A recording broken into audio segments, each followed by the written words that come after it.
에스라 7장 11절부터 28절까지의 말씀입니다. 주제는 하나님의 은혜로 주어진 율법의 회복과 예배 공동체의 갱신입니다.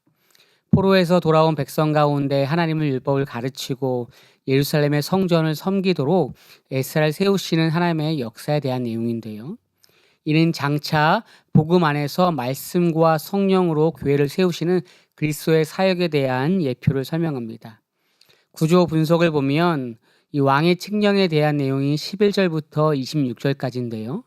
아닥사스 왕이 에스라에게 칙령을 내려서 유다로 가게 합니다. 그 목적은 하나님의 율법 시행과 성전 회복이죠. 에스라의 반응을 본다고 할 때는 27절부터 28절까지 하나님께 감사하며 담대함으로 사명을 준수하고 또 준비하는 내용들이 나옵니다. 복음적인 이해를 볼 때는 에스라는 율법을 연구하고 행하며 준행하며 가르치기 위해 부름받은 제사장입니다.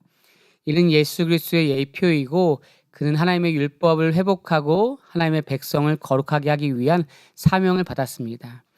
이것은 복음으로 하나님의 백성을 새롭게 하시는 성령의 사역과도 연결됩니다. 그렇다고 하면 왜 이 에스라가 율법을 연구하고 준행하는 것 그리고 가르치는 것을 중요시 여길까라고 하는 생각을 하시면 좋은데요. 오랫동안 하나님의 말씀이 끊어졌습니다.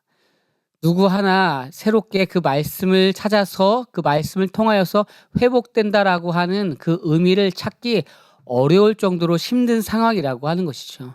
이것은 예수 그리스도가 BC에서 AD 사이에 오신 실제적인 사건인 것처럼 에스라가 하는 것은 복음, 그 말씀의 회복을 통하여서 온전한 하나님의 나라를 이루어가는 사역이기에 바로 예수 그리스도의 그 사역에 대한 예표를 상징할 수 있다라고 하는 의미를 둘 수 있습니다. 그렇다고 한다면 이것과 함께 실천적인 묵상을 볼 때는요. 나는 하나님의 말씀을 연구하고 실천하며 나누는 삶을 살고 있는가라고 하는 고민을 해보는 것입니다. 하나님께 받은 은혜에 감사하고 또 나는 그 사명을 담대하게 감당하고 나가고 있는가라고 하는 실천적인 묵상을 생각해 보면 좋을 것 같습니다.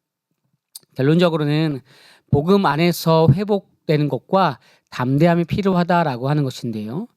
복음 안에서 우리는 에스라처럼 말씀 안에 서고 또 교회를 세우면서 세상 속에서 하나님의 백성처럼 사는 것이 무엇인지를 보일 수 있는 그런 믿음이 필요합니다. 우리는 그렇게 부름을 받았지요.